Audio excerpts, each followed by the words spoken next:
Kids in cages. Just in case anyone is desensitized or forgot what's going on right now, children are still being kept in facilities meant to hold prisoners. So there's 3 things I want to get across in this video. Number 1, the Biden administration should make helping these children one of its top 3 priorities immediately. Number 2, I want to give you a sense of what these children have gone through in a way that you can understand. Most people hear the words that children are being separated from their parents at the border, but they don't know what it means to separate a child from its parent. If you can't imagine what that feels like, then you can't empathize properly, because you don't know how much pain is being caused. Number 3, I'll introduce some policies that I think would be best to help heal the harm that have been done to these children. I'm going to ask you to put aside everything you know about this problem, put aside what the news has told you, what you've read, and I want to talk to you about a more general problem, which is people getting lost in the woods.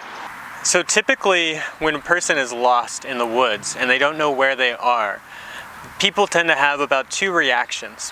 And when you're over the age of 8 or above, and you're lost in the woods, those types of kids and adults, they try to find their own way back. When people do that, that's when they die. Most people, if they get lost and go and try and find their best path back, they are lost forever. Children actually do get found. Kids at age 5 and under, they have the highest rates of survival.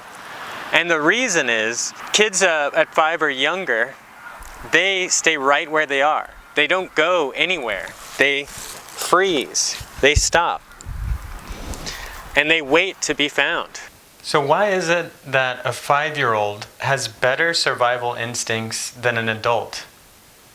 Well, it has to do with how we respond to stress. I'll talk about 3 major responses to stress that you've likely heard of. Most people hear about fight or flight, and that's where either you fight the stress that you're feeling or you run away from it. Your main option is to flee, flight, to run away. The other option is freeze. Now, this is what you might see when an animal is playing dead, or like the possum playing possum. It's where every muscle in your body goes limp and loose, and in a way, it's like you're frozen. Your best bet in this kind of survival situation is to wait for a rescue team. You want to wait for a party of people to notice that you're gone and to search for you. If you're constantly moving, then you're throwing the rescue team off your trail. So the best option is to stay still. But I want to talk about what that feels like. What does it feel like to be frozen, to be so scared, to be so unsure and uncertain of what's going to happen, of where the danger is, that you freeze, you do nothing, you play dead? Now I want to ask you, have you ever frozen in your life? Have you ever frozen for an extended amount of time? Hours? If you've never frozen in your life, I would like you to accept that this is a level of stress that you cannot imagine, that you have never been through. You've never been so afraid, you've frozen. It's beyond your comprehension. That's how extreme it is. If you haven't frozen, this is a barrier to understanding and empathy. Why would any animal freeze? It seems like a terrible response. You'd be eaten.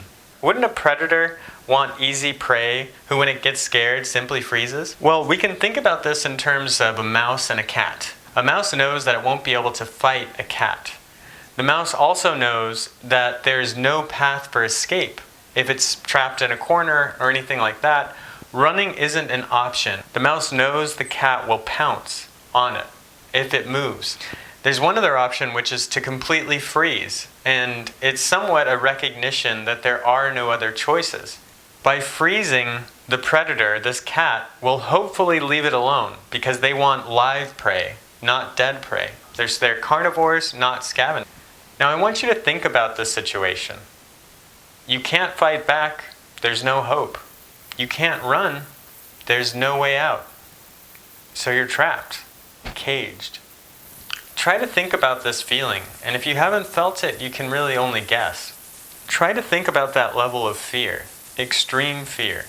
For children at the age of 5 and younger, around that age, that's the time when children are most instinctual and when their bodies understand that parents mean safety. Parents are what keep the danger away. Where do you run to when you feel that danger? You should run to your parents. And when they aren't there, a child's body is biologically hardwired to feel extreme fear and danger when it isn't in a safe place and the parents aren't around. Now I'd like to show you some video audio footage that hopefully is disturbing. It should disturb you.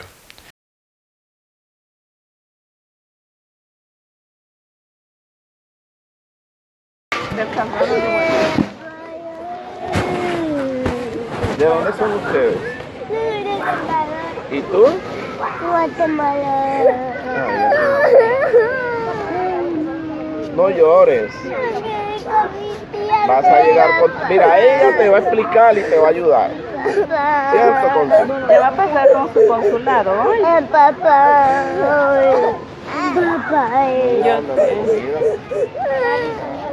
Ay, con mi tía por lo menos para que después llegue mi mami. ¿Me puedes abrir alguien me cerró la puerta esa? Que me venga a traer mi tía para llevarme. Ella llama a tu tía si tú tienes número y habla con tu tía. Tengo el número de ella. Ah, pues ahorita ella te ayuda para que hable. Cálmate nada más. No, papá. Voy por aquí, niña. Papá. Cuando saquen la comida, ¿verdad? Ay, no, papá. Para que me venga. Ya voy a llegar yo cuando esté allá. Ya le voy a meter a comer. Papá. Si tiene una celda, me la da, por favor. Ay, no, papá. Si se quiere juntar con ella, se junta aquí, porque voy a tener chile. O me la pone allá mejor.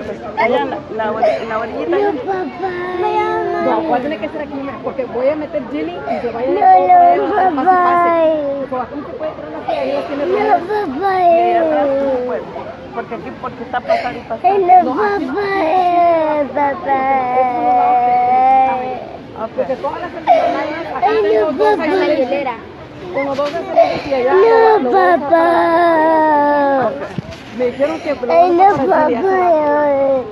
el otro Ay, grupo de mujeres papá, que no. no, es para Ay, papá. por eso no puedo tener a nadie. Vale. Porque luego viene ahí y ahí agarra pared. Ay, no, papá. Voy a llamar a mi tía para que después de comer me venga a recoger. Cuando agarren la comida ya voy a venir para que le Ay, no, papá. Tengo el número yo de memoria 34.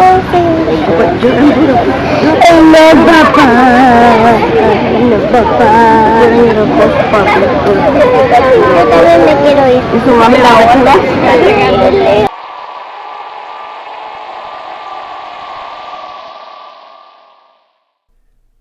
Why I care? Why do I care? Because I know what it feels like to be separated from parents. I was separated at the ages of 3 and 5 and taken into government care.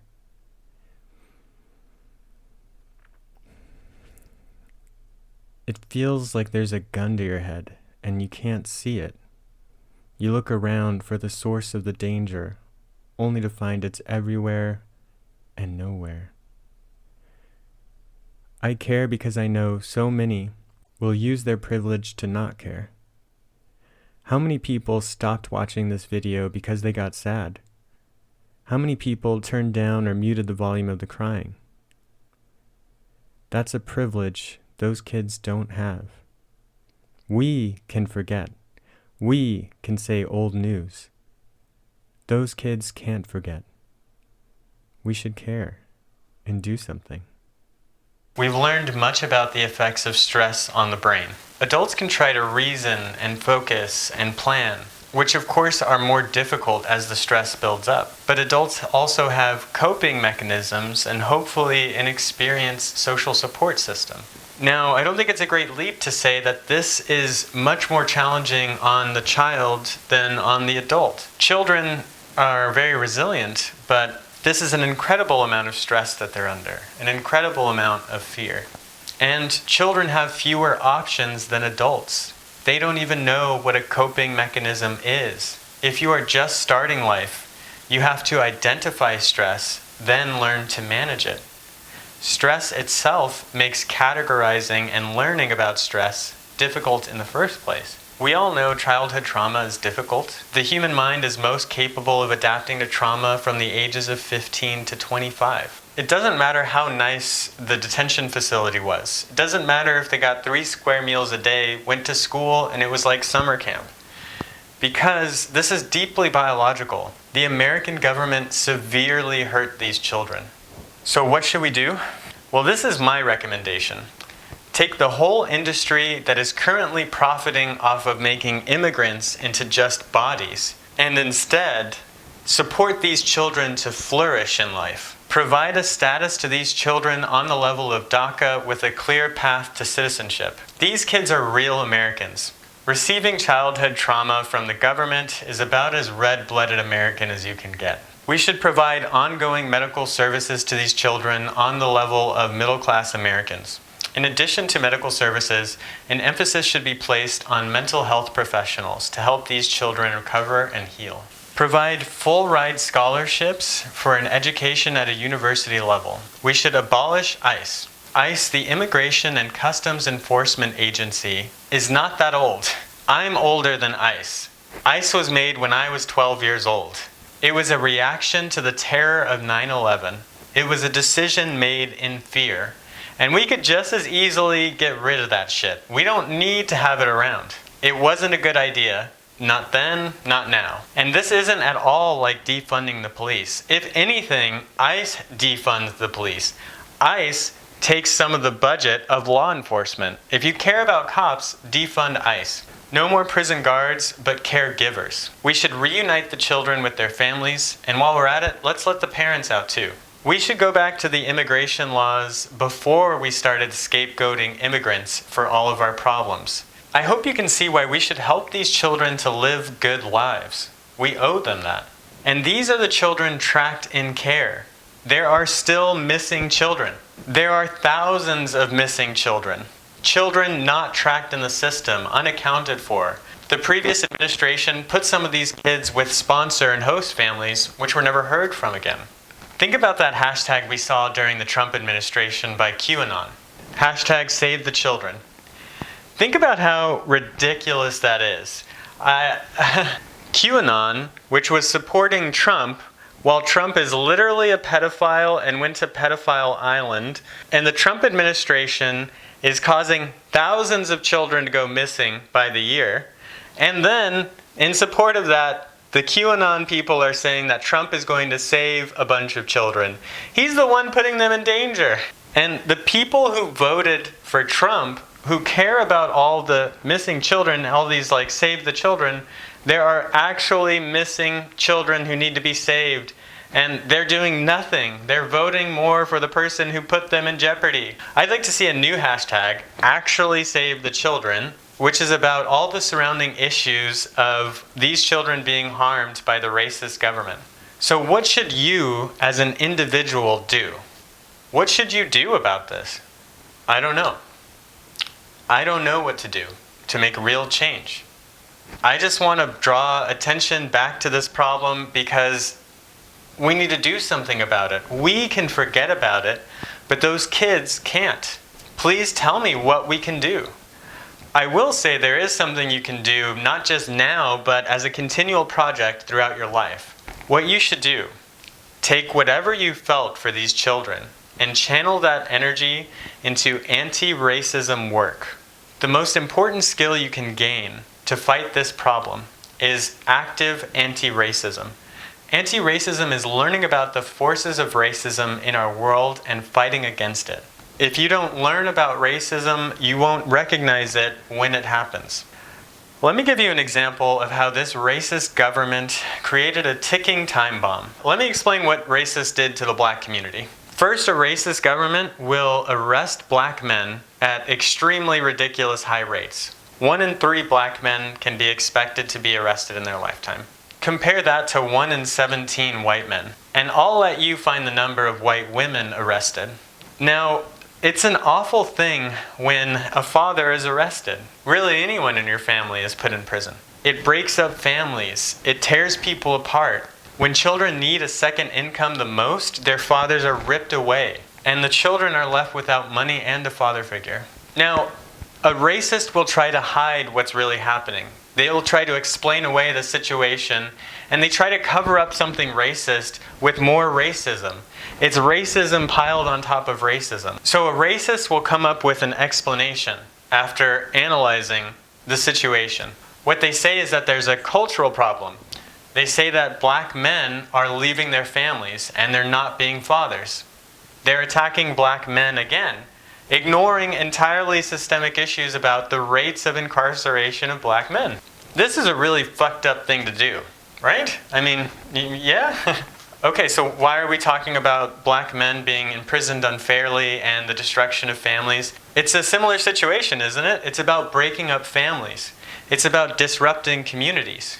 In about 10 years, these kids will be teenagers going on adults who've suffered severe childhood trauma. It's a systemic trauma. They will have their own struggles in our society, which few of the majority will be able to understand.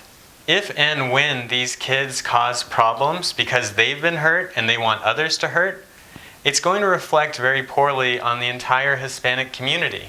Racists will say that there's a new wave of crime and will come up with a cultural reason as to why brown kids are super criminals. Now, let me just say, I think this is what's going to happen. If you try to bring up, hey, remember 10 years ago when we brutally traumatized these people as children? I expect these responses from racists. When we bring up the trauma of ICE as one of the reasons for this, I'm sure racists will have great zingers, such as, oh, that was more than a decade ago. How is that relevant to today? Oh, I remember that. It was like a summer camp. I used to go to summer camp. Oh, yes, that happened, but the cultural factors are more important. Or if they don't even try to deny it, they'll say, what's done is done, we can't go back, and we should just focus on fixing the problem now, which coincidentally means arresting more brown kids. Hey, mark my words, save this video, because in 10 years, I bet this is what's going to happen. That's part of why this problem is so difficult. We need to think ahead and prepare. We need to build up anti-racism defenses and work on this problem now. Once a person is much older, it takes more energy to correct them. It takes more energy to heal them. Anything we do right now will help nudge us into a better outcome. So we need to take action now. I hope you at least care a little bit more. I hope this does something. I hope it helps. It's tiring, it's depressing, and sad.